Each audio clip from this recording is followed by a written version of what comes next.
Muy buenas tardes, queridos y queridas alumnos y alumnas. Mi nombre es José Miguel Varas, soy administrador público de profesión, también poseo el grado de Magíster en Gerencia de Políticas Públicas, todos realizados en mi alma mater, que es la Universidad de Santiago de Chile. También tengo más de 10 años de experiencia en el sector de salud y más de 12 a 13 años de experiencia en el sector público, ¿ya? Eh, Les brindo un gran saludo. Les lamento que las circunstancias del coronavirus y la cuarentena haya tenido que hacer que nosotros tengamos que vernos por estas instancias. Siempre yo he preferido más las clases presenciales, pero bueno, no olviden nunca quedarse en casa. Si pueden hacer teletrabajo, hagan teletrabajo, y si tienen que salir, usen mascarilla, alcohol gel y no toquen a nadie a más de 2 metros de distancia, no 1,5 metros, 2 metros de distancia, ¿ya? Vamos a lo nuestro, ¿ya? Nosotros tenemos, compartimos el curso de planificación estratégica, ¿ya? Este curso consta de 3 unidades, en la cual la primera es el proceso de planificación estratégica, que es más que nada son las definiciones en las cuales nosotros estamos hablando sobre esta materia.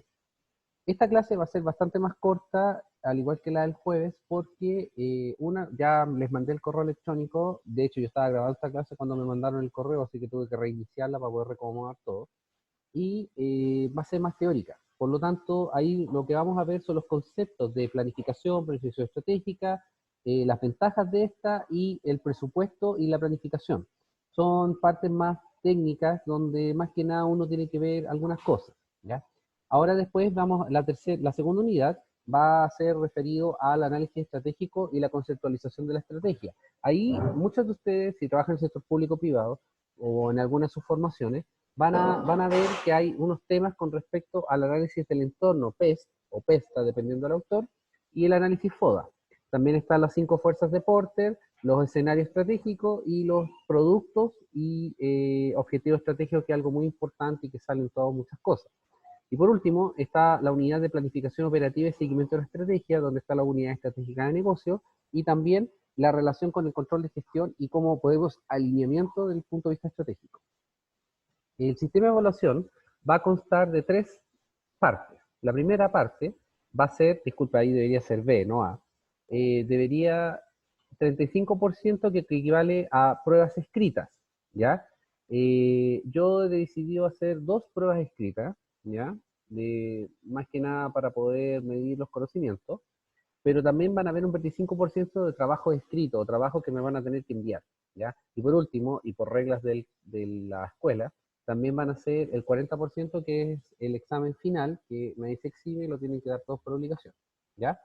Bueno, lo que estábamos comentando con respecto a las disposiciones por emergencia sanitaria y por coronavirus, ¿cierto? Y la cuarentena, el tema de las clases online grabadas y las dinámicas que vamos a hacer, ¿cierto? Eso se les agradece con respecto a eso. Eh, y ahora lo que vamos a hacer es ver la primera clase, donde vamos a ver solo una parte, ¿ya? Donde después vamos a continuar el jueves viendo las otras partes. Entonces, la primera unidad corresponde al proceso de planificación estratégica, ¿cierto? Ustedes van a comprender, ahí pueden ver que es la planificación estratégica, las ventajas de esta y la planificación y presupuesto de la organización. Todas estas van concominadas a que ustedes tienen que entender de que hay ciertas definiciones que ustedes tienen que investigar en la bibliografía, que se las voy a mandar, pero que también tienen que tener en cuenta que hay parte, y mi estilo con ustedes, por lo menos desde el punto de vista ya presencial o del punto de vista ahora como clases online, es que a mí no me gusta andar bla, bla, bla, bla, bla con muchas cosas. A mí me gusta ser más técnico, en el sentido de que me gusta ver en qué podemos aplicar estas cosas. Ahora, igual esta primera clase va a ser un poco más, por decir, disculpando la expresión coloquial, latera, porque siempre uno tiene que partir por la parte de los definiciones, ¿ya? Así que en ese sentido vamos a partir con la planificación, que es lo que vamos a ver esta clase. Las otras 3 las vamos a ver la próxima, ¿ya? Hay una parte muy importante que yo lo encontré muy bueno, que es lo que es la planeación o planificar o planeación, dependiendo. Ustedes saben que hay otros países de habla hispana que hablan así. Que por ejemplo aquí hay una parte, un capítulo 1 de planear la guerra según el arte de la guerra de Sun Tzu, que esto tiene miles de años de antigüedad, ¿ya? Si se dan cuenta, hay una planificación que establece este autor, que primero vemos la influencia moral que tiene la planificación, de cómo tengo la armonía que existiera entre el pueblo y el soberano, el clima y las condiciones meteorológicas, el terreno, la autoridad de mando y la doctrina. Ahí ustedes después lo pueden leer bien. Si se dan cuenta, todos esos argumentos, al final yo tengo que considerar 7 elementos: soberano, general, el clima, armamento, oficial, etcétera, etcétera.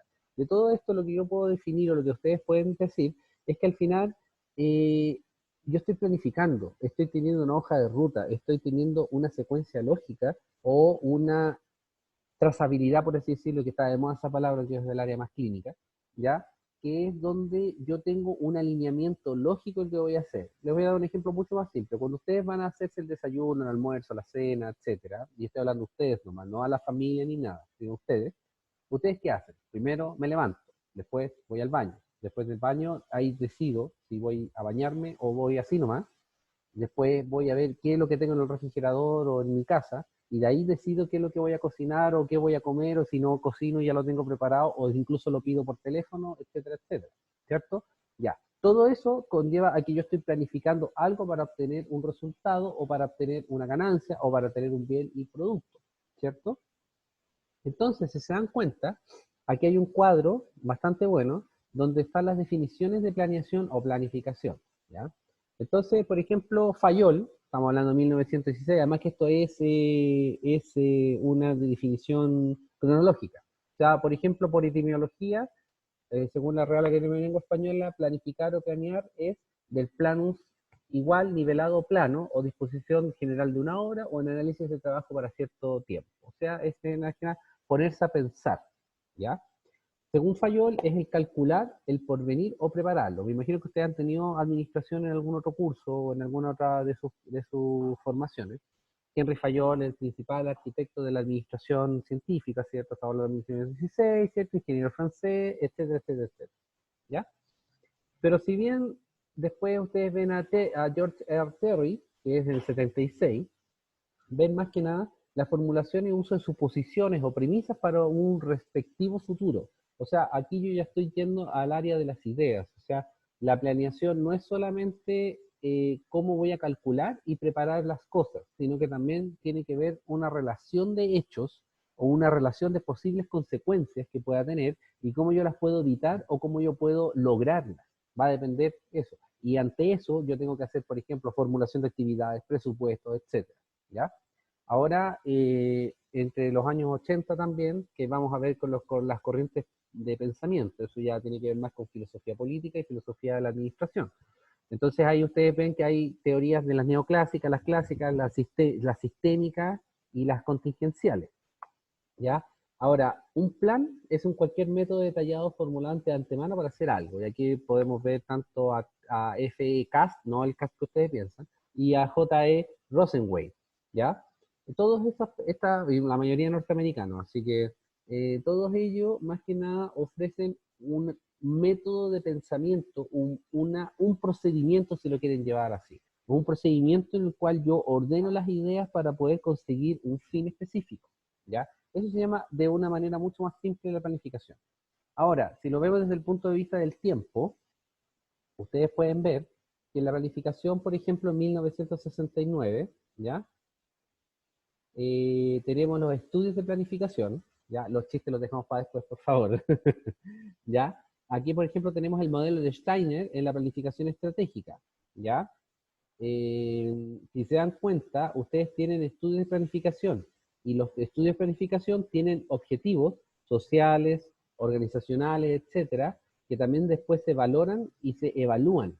Y para eso tenemos que tener en cuenta qué son la misión, la visión, los objetivos, las políticas, las metas, los planes, las tácticas, y etcétera. Y si se dan cuenta, aquí donde está el mouse, donde están los planes de planificación estratégica, programación y planificación, aquí ya estamos entrando ya en terreno duro de lo que es este curso, que es la planificación estratégica, que lo vamos a ver mucho más adelante.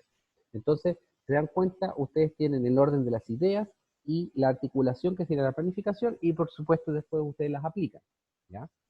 Después vemos el modelo o la formulación estratégica competitiva, ¿ya? De Porter, que vamos a ver después las 5 fuerzas de Porter, o las estrategias competitivas, donde ustedes ven diferentes áreas de la industria o por así decirlo, de la empresa o la organización. Por ejemplo, la línea de producción, las ventas, la mano de obra, investigación y desarrollo, finanzas y control. Y todo eso va a depender de cuáles son las debilidades de la empresa, las oportunidades y riesgos de la industria. No confundan empresa con industria. Son dos conceptos totalmente distintos. La empresa es una entidad productiva. La industria es el conjunto de entidades productivas. Ejemplo, la industria textil agrupa, por ejemplo, a los Yarur, a la Textil Patito, etc. Estoy dando un ejemplo bastante burdo, pero eso es lo que digo, es un concepto de economía uno, tienen que tenerlo súper claro porque Porter habla mucho de la industria y de la empresa. Entonces ustedes si tienen confusiones de la industria y la empresa se van a confundir. Y es complicado, porque esos factores después lo vamos a ver en las siguientes unidades, ¿ya? Después en 1984, un hermoso año además por decirlo, está el proceso de planificación estratégica que lo vamos a ver después. Entonces, si se dan cuenta, en la administración clásica de principios del siglo XX hasta casi los años 70, había una visión bastante plana de qué es lo que había que hacer con la administración y la planificación o planeación. Y después, en los años 80, empieza a introducirse los conceptos estratégicos. ¿Por qué? Porque ahí entra todo lo que es la ventaja competitiva de Porter, empieza a entrar todo lo que es la parte de cómo poder ganarte los mercados, de poder tener más clientes o de poder tener un mejor servicio en el área pública, de poder tener mejores insumos, mejores servicios, los mejores candidatos o candidatas, etcétera. Entonces, en ese sentido, tenemos que tener políticas de recursos humanos, políticas de administración, políticas de finanzas, ¿cierto? Porque al final de cuentas hay que tener una estructura, y esa estructura es la que antes no había. Y después, si avanzamos casi más de 9 años después, en el 93, tenemos en McLuff, ¿cierto? Que la empresa como la visión estratégica, que esos chilenos, Hacks y McLuff son de la Católica, que están en el MIT de Estados Unidos. Y ahí ustedes pueden ver de que toda la formulación estratégica está basada según la misión del negocio o la misión de la institución. Si ustedes trabajan en instituciones públicas, van a ver que la misión y la visión de la institución generalmente está dada por la ley. O sea, por ejemplo, la misión de un hospital, ¿cierto? Varía según el grado de complejidad, por ejemplo, de cada hospital, pero es asegurar la calidad de la atención y la cobertura de la atención de los pacientes, ¿cierto? Sobre un área dada, etcétera, etcétera. Si trabajan, por ejemplo, el SAC, por ejemplo, es la fiscalización, ¿cierto? Y control de toda la parte de tema agropecuario, etcétera.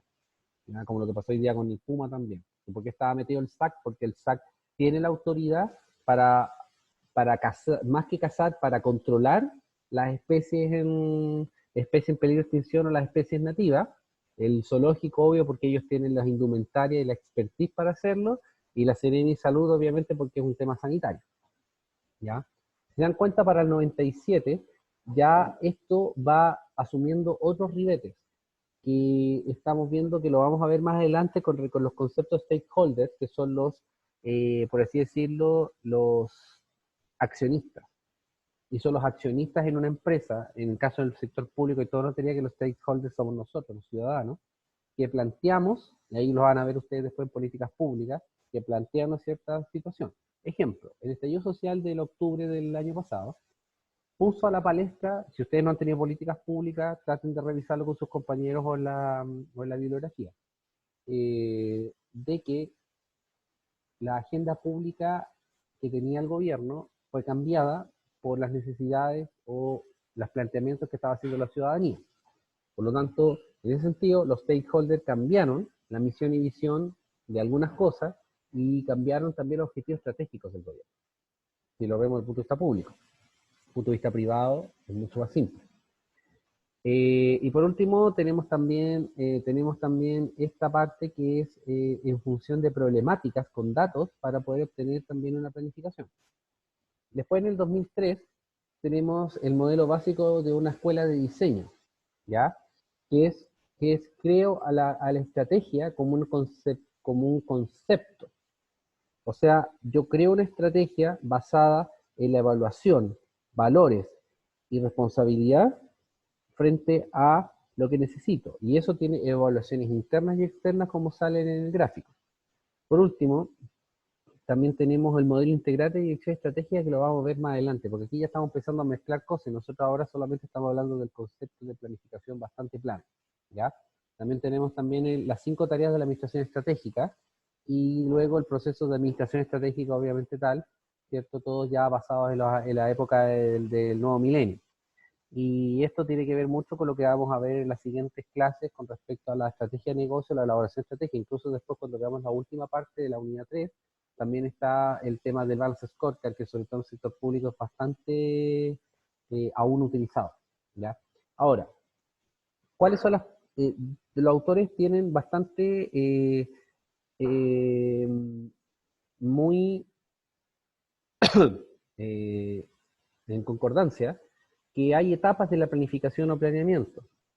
Y estas etapas son bastante fáciles de entender, ¿no? Ustedes lo pueden encontrar en cualquier texto, y que sería la identificación del problema, el desarrollo de alternativas, la elección de alternativa más conveniente, ejecución del plan y toma de decisión. Entonces, volvemos al principio. Ustedes identifican el problema, o sea, ustedes piensan, yo me voy a levantar para el lado izquierdo o derecho de la cama.